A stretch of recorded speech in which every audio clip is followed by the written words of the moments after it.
Why the Sea is Salt. A Tale from Norway.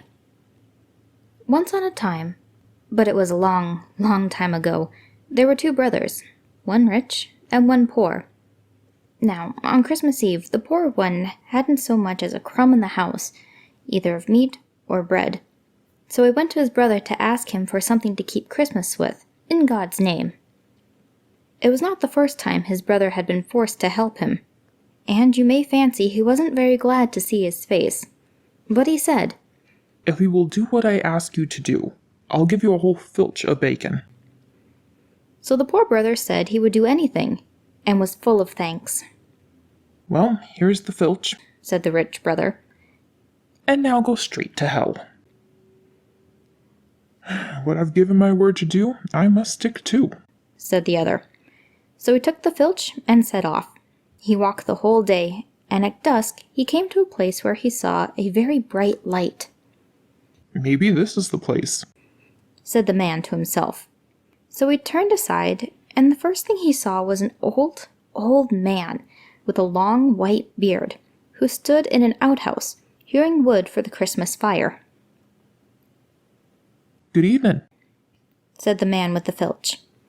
"Same to you. Whither are you going so late?" said the man. "Oh, I'm going to hell. If only I knew the right way," answered the poor man. "Well, you're not far wrong, for this is hell," said the old man. "When you get inside, they'll be all for buying your filch, for meat is scarce in hell. But mind you don't sell it unless you get the hand mill which stands behind the door for it. When you come out, I'll teach you how to handle the mill, for it's good to grind almost anything." So the man with the filch thanked the other for his good advice, and gave a great knock at the devil's door. When he got in, everything was just as the old man had said. All the devils, great and small, came swarming up to him like ants round an anthill, and each tried to outbid the other for the filch. "Well," said the man, "by rights my old dame and I ought to have this filch for our Christmas dinner. But since you all have set your hearts on it, I suppose I must give it up to you. But if I sell it at all, I will have it for that mill behind the door yonder." At first the devil wouldn't hear of such a bargain, and chaffed and haggled with the man. But he stuck to what he said, and at last the devil had to part with his mill. When the man got out into the yard, he asked the old woodcutter how he was to handle the mill, and after he had learned how to use it, he thanked the old man and went off home as fast as he could. But still the clock had struck 12 on Christmas Eve before he reached his own door. "Wherever in the world have you been?" said his old dame. "Here I've sat hour after hour waiting and watching, without so much as 2 sticks to lay together under the Christmas spruce." "Oh," said the man, "I couldn't get back before, for I had to go a long way first for one thing, and then for another, but now you shall see what you shall see." So he put the mill on the table, and bade it first to grind all lights, then a tablecloth, then meat, then ale, and so on till they had got everything that was nice for Christmas fare. He had only to speak the word, and the mill ground out what he wanted. The old dame stood by blessing her stars, and kept on asking where he got this wonderful mill. But he wouldn't tell her. "It's all one where I got it from. You see, the mill is a good one, and the millstone never freezes. That's enough." So he ground meat and drink and dainties, enough to last till 12th day.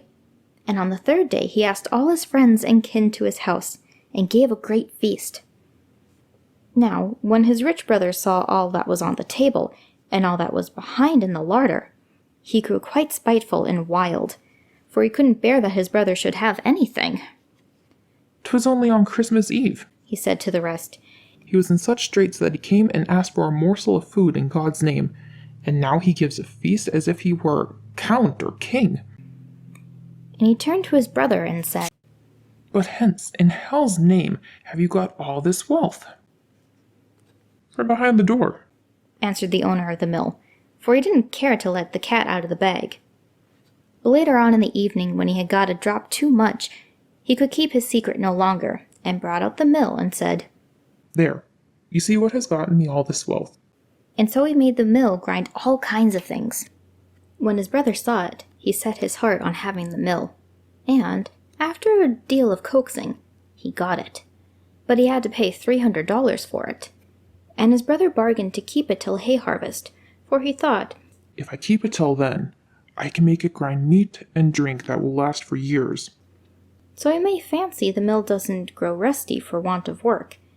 And when the hay harvest came, the rich brother got it. But the other took care not to teach him how to handle it. It was evening when the rich brother got the mill home, and next morning he told his wife to go out into the hayfield and toss, while the mowers cut the grass, and he would stay at home and get the dinner ready. So when dinner time drew near, he put the mill on the kitchen table and said, Grind herrings and broth, and grind them good and fast. So the mill began to grind herrings and broth. First of all the dishes full, then all the tubs full, and so on till the kitchen floor was quite covered. And the man twisted and twirled at the mill to get it to stop, but for all his twisting and fingering, the mill went on grinding, and in a little while the broth rose so high that the man was like to drown. So he threw open the kitchen door and ran into the parlor, but it wasn't long before the mill had ground the parlor full too. And it was only at the risk of his own life that the man could get hold of the latch of the house door through the stream of broth. When he got the door open, he ran out and set off down the road, with the stream of herrings and broth at his heels, roaring like a waterfall over the whole farm. Now, his old dame, who was in the field tossing hay, thought it a long time to dinner, and at last she said, Well, though the master doesn't call us home, we may as well go. Maybe he finds it hard to boil the broth, and will be glad of my help. The men were willing enough, so they sauntered homeward. But just as they got a little way up the hill, what should they meet but herrings and broth and bread, all running and dashing and splashing together in a stream, and the master himself running before them for his life. And as he passed them, he bawled out, Would to heaven each of you have 100 throats, but take care you do not drown in the broth. Away he went, as though the evil one were at his heels, to his brother's house, and begged him for God's sake take back the mill that instant. For, he said, If it grinds only 1 hour more, the whole parish will be swallowed by herrings and broth. But his brother wouldn't hear of taking it back till the other paid him down $300 more. So the poor brother got both the money and the mill, and it wasn't long before he set up a farmhouse far finer than the one in which his brother lived. And with the mill he ground so much gold that he covered it with plates of gold, and as the farm lay by the seaside, the golden house gleamed and glistened far away over the sea. All who sailed by put ashore to see the rich man in the golden house, and to see the wonderful mill, the fame of which spread far and wide, till there was nobody who hadn't heard tell of it. So one day there came a sea captain who wanted to see the mill, and first thing he asked was if it could grind salt. Grind salt? Said the owner. I should just think it could. It can grind anything. When the skipper heard that, he said he must have the mill, cost what it would, for if he only had it, he thought he should be rid of his long voyages across stormy seas for a laden of salt. Well, at first the man wouldn't hear of parting with the mill, but the skipper begged and prayed so hard that at last he let him have it. But he had to pay many $1,000s for it. Now, when the skipper had got the mill on his back, he soon made off with it, for he was afraid lest the man should change his mind. So he had no time to ask how to handle the mill, but got it on board his ship as fast as he could and set sail. When he had sailed a good way off, he brought the mill on deck and said, Grind salt, and grind both good and fast. Well, the mill began to grind salt so that it poured out like water, and when the skipper had got the ship full, he wished to stop the mill. But whichever way he turned it, and however much he tried, it was no good. The mill kept grinding on, and the heap of salt grew higher and higher, and at last down sunk the ship. There lies the mill at the bottom of the sea, and grinds away at this very day. And that's why the sea is salt. Ask for directions. Oh my god. The Rich Brothers problems, the Skipper's problems, all would have been solved if they took time to get the instructions on how to work it.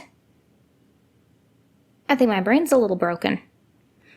Although I really do enjoy the fact that the poorer brother's fortunes turned around because he kept his word, he got all the information, followed advice, and was very savvy in the end. That's one way of explaining why the sea is so salty. I like this tale, and I hope you enjoyed it too. There are many more folktales and fairy tales and a few other videos that are sprinkled throughout the channel. If you're interested in taking a look, I suggest the playlist to the left. I'm working on a few new things and longer content is on the way. You can look forward to a reading of The Wizard of Oz. Yeah, you heard me right, The Wizard of Oz. I didn't know that there was like 10 novels for this entire series, so all of those will be coming in the future. While I get to work, there's stuff for you to look at. Feel free to share this with your friends and leave a like. Likes are a great encouragement, and I deeply appreciate it. Until next time, I'm Sen, this is Kitsune Audio, and I'm off to go find something to read.